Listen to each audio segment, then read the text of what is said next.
Shalom, selamat pagi saudara-saudaraku yang terkasih. Kasih setia Tuhan senantiasa menyertai dan melimpah dalam kehidupan kita sekalian. Amin. Sebelum kita merenungkan firman Tuhan pada pagi ini, mari kita satukan hati berdoa. Bapa yang baik, kami bersyukur untuk pagi hari yang baru yang Tuhan berikan kembali bagi kami untuk kami hidupi sepanjang hari ini. Kami bersyukur untuk kasih setia-Mu Tuhan yang tak pernah henti-hentinya di dalam kehidupan kami. Hingga hari ini kami bisa kembali memulai hari kami dengan menaruh seluruh kehidupan kami ke dalam tangan Tuhan. Pagi ini kami mau merenungkan firman-Mu. Berbicaralah kepada kami ya Tuhan. Jamah hati kami dengan Roh Kudus-Mu Tuhan. Terangi pikiran kami, pendengaran kami, mata kami, kehidupan kami, sehingga kebenaran firman-Mu menghidupkan setiap kami pada pagi ini. Terpuji nama-Mu ya Tuhan. Di dalam nama Yesus kami berdoa. Amin. Bapak Ibu saudara-saudari yang terkasih, pagi ini tema renungan kita adalah jangan berhenti mengetok pintu. Jangan berhenti mengetok pintu. Nah, kita akan membaca nats firman Tuhan pagi ini yang terambil dari Matius pasal yang ke-7, ayat yang ke-7 sampai ayatnya yang ke-8. Nanti saya akan bacakan Matius pasal yang ke-7, ayat ke-7 sampai ayat yang ke-8. Demikian firman Tuhan. Mintalah maka akan diberikan kepadamu, carilah maka kamu akan mendapatkan, ketoklah maka pintu akan dibukakan bagimu. Karena setiap orang yang meminta, menerima, dan setiap orang yang mencari, mendapat. Setiap orang yang mengetok, baginya pintunya dibukakan. Bapak Ibu saudara-saudari yang terkasih,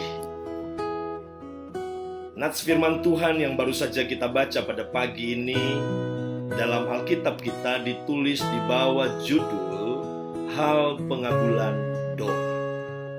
Ini berbicara tentang bagaimana menyampaikan permohonan kepada Tuhan tanpa mengenal batas waktu. Ya, jadi ini berbicara tentang doa. Saudara-saudariku yang terkasih, bagaimanakah caranya kita mengetok pintu rumah, semisal kita mengunjungi rumah keluarga atau family ya yang kita kenal, sahabat mungkin saudara. Tentu ketika kita berkunjung ke rumahnya dan rumah atau pintu rumah ditutup saudara, tentu saja kita akan mengetok pintu rumahnya. Dan tidak hanya sekali saja saudara, minimallah 3 kali kita akan mengetok pintu rumahnya. Tok, tok, tok. Lalu kemudian kita akan menunggu beberapa saat, betul ya saudara ya. Dan kemudian kita akan kembali mengetok. Tok, tok, tok. Dan kita akan lakukan hal yang demikian terus menerus sampai pintu rumah itu dibukakan bagi kita. Amin. Ya, walaupun ada rumah ketika diketok sekali saja pintu dibukakan. Ya, ada juga demikian. Namun ada juga yang perlu diketok berkali-kali supaya pintu rumahnya dibukakan. Nah, pagi ini kita akan merenungkan firman Yesus, firman Tuhan sendiri. Ya, apa yang Yesus katakan di dalam khotbah di bukit saudara kepada kita pada pagi ini untuk tetap mengetok hingga pintu dibukakan. Jadi, saudara, ini berbicara tentang doa. Saudara-saudaraku yang terkasih, doa merupakan hasil dari hubungan yang dekat dengan Tuhan. Betapa mengagumkan ketika kita memikirkan bahwa Tuhan punya keinginan agar kita menyampaikan permohonan, kerisauan, kekecewaan kita, persoalan kita, dan juga segala sukacita yang mungkin kita alami kepada Tuhan dalam doa. Saudara, Tuhan rindu kita datang berdoa kepada Dia. Ketika kita mengetok pintunya, menyampaikan permohonan kita, itu juga merupakan sebuah anugerah. Itu semua karena kasih karunia Tuhan. Nah, dalam Ibrani pasal 4 ayat 16 di sana dituliskan, saudara. Di dalam Ibrani pasal 4 ayat 16 saya bacakan, dikatakan, sebab itu marilah kita dengan penuh keberanian menghampiri tahta kasih karunia, supaya kita menerima rahmat dan menemukan kasih karunia untuk mendapat pertolongan kita pada waktunya. Apa artinya, saudara? Ya? Artinya janganlah mengetok pintu seperti seorang pengemis, tetapi seperti seorang anggota keluarga. Jangan bersikap seperti seorang perampok ya, yang takut kepada polisi, tetapi bersikaplah seperti seorang sahabat yang dekat ketika engkau mengetok pintu. Jangan khawatir akan mengganggu tuan rumah, ataupun mungkin mengira, wah jangan-jangan ini adalah waktu yang tidak tepat untuk mengetok pintu. Jangan saudara. Namun bersikaplah seperti seorang tamu yang yakin bahwa akan diterima dengan penuh kehangatan oleh tuan rumah. Saudaraku yang terkasih, kita memiliki keberanian untuk menghampiri tahta kasih karunia. Melalui siapa, saudara? Melalui iman percaya kita kepada Yesus Kristus. Kita memiliki keberanian untuk menghampiri tahta kasih karunia-Nya melalui doa untuk mendapatkan pertolongan kita pada waktunya. Jangan ragu, saudara. Ya, jangan pernah berhenti untuk mengetok pintu hati Tuhan. Amin. Saudara-saudaraku yang terkasih, ketokan pintu dari kita, permohonan dan doa kita penting bagi Tuhan. Mengapa saya katakan demikian, saudara? Yesaya pasal 58 ayat 9a berkata, pada waktu itulah engkau akan memanggil dan Tuhan akan menjawab. Tuhan akan berteriak, engkau akan berteriak minta tolong, dan Ia akan berkata, ini aku. Sekali lagi saya bacakan, saudara. Pada waktu itulah engkau akan memanggil dan Tuhan akan menjawab. Engkau akan berteriak minta tolong, dan Ia akan berkata, ini aku. Saudara, dalam ayat ini sangat jelas bahwa Tuhan hanya akan dapat menolong dan menjawab kita ketika kita datang meminta, datang mengetok pintu, berdoa dan menaikkan permohonan kita kepadanya. Amin. Oleh sebab itu, ada 4 hal penting yang perlu kita mengerti dan pahami mengapa doa itu penting bagi Tuhan. Ya. Mengapa Yesus di dalam khotbah di bukit berkata, mintalah dan ketoklah pintu. Dan bagi yang meminta akan diberikan, bagi yang mengetok pintu akan dibukakan. Sehingga ketika kita menyadari 4 hal ini, kita harus memiliki sikap yang benar, yaitu tetap berdoa. Jangan berhenti mengetok pintu hati Tuhan. Amin, saudara. Hal yang pertama, mengapa doa penting bagi Tuhan, saudara? Yaitu karena hanya melalui doalah Tuhan dapat menolong kita. Saya ulang, saudara. Karena hanya melalui doa Tuhan dapat menolong kita.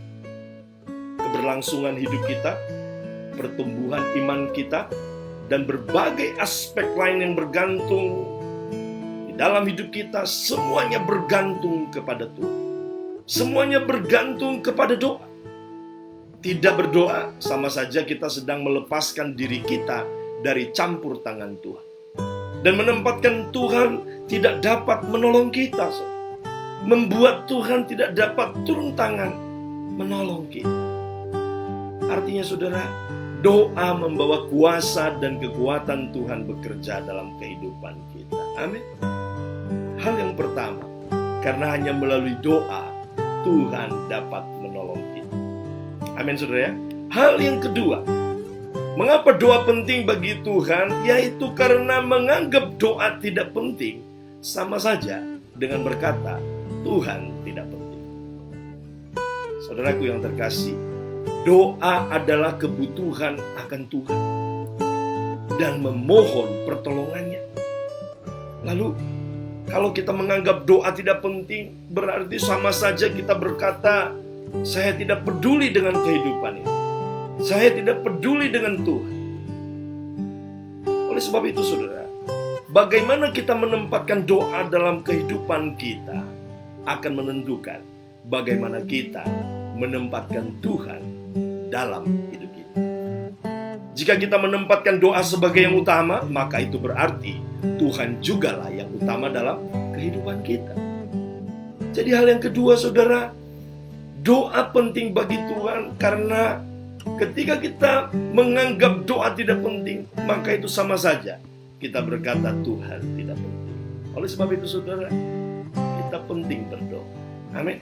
Hal yang ketiga, ya, mengapa doa penting bagi Tuhan, saudara?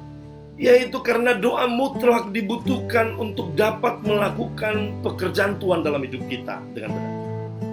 Kita tahu Tuhan menciptakan kita, menaruh kita di atas muka bumi ini untuk satu tujuan yang pasti, bukan iseng-iseng, saudara. Untuk satu pekerjaan Tuhan yang baik. Saudaraku yang terkasih, ada sebuah ungkapan berkata, ora et labora, bekerja sambil berdoa.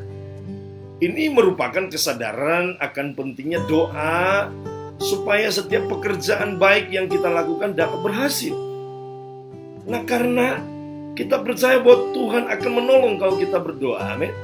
Itulah arti ungkapan ini. Ya, tidak ada yang dapat dilakukan dengan baik tanpa doa, saudara. Karena kalau kita tidak berdoa, itu sama saja kita tidak melibatkan Tuhan dalam setiap pekerjaan yang kita lakukan. Bapak, Ibu, saudara-saudari yang terkasih, iblis akan terus berusaha membuat kita berhenti berdoa. Namun Tuhan ingin kita tetap berdoa. Sekali lagi, iblis berusaha membuat kita berhenti berdoa, namun Tuhan ingin kita tetap berdoa. Camkan ini dalam hati kita, saudara.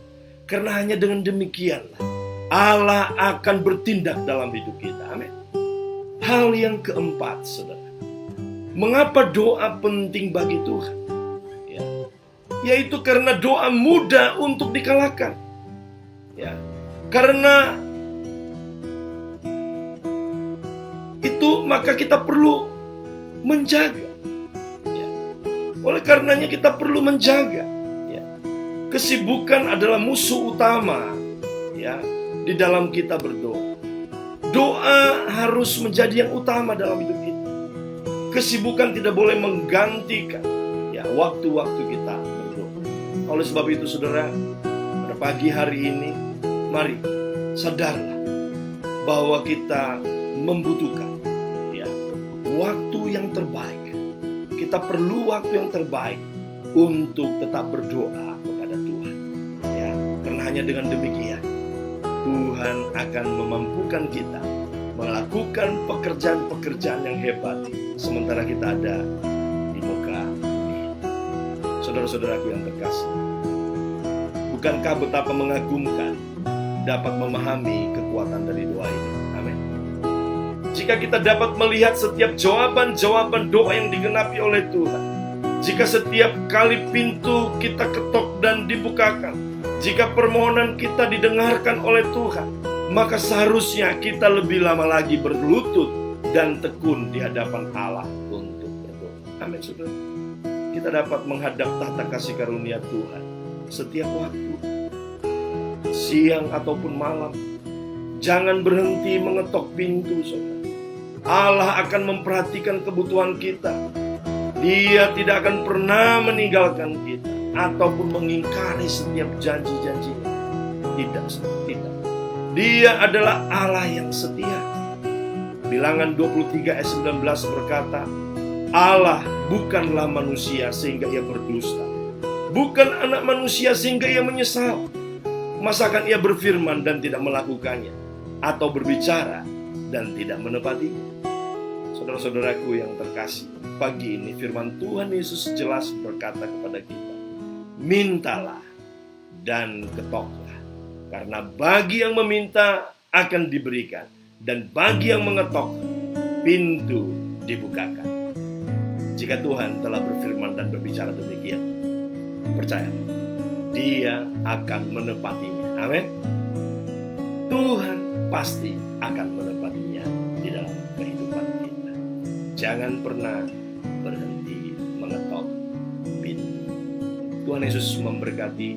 Mari kita berdoa. Pagi ini kembali kami mengetok pintu hati-Mu ya Tuhan, untuk menyampaikan permohonan kami, menyerahkan seluruh kehidupan kami di hadapan-Mu. Pagi hari ini kami sadar melalui firman-Mu bahwa bagi yang meminta dan mengetok akan diberikan dan pintu akan dibukakan. Oleh sebab itu Tuhan, kami mau memiliki sikap hati untuk terus menempatkan Engkau yang utama di dalam kehidupan kami. Doa adalah yang utama dalam kehidupan kami.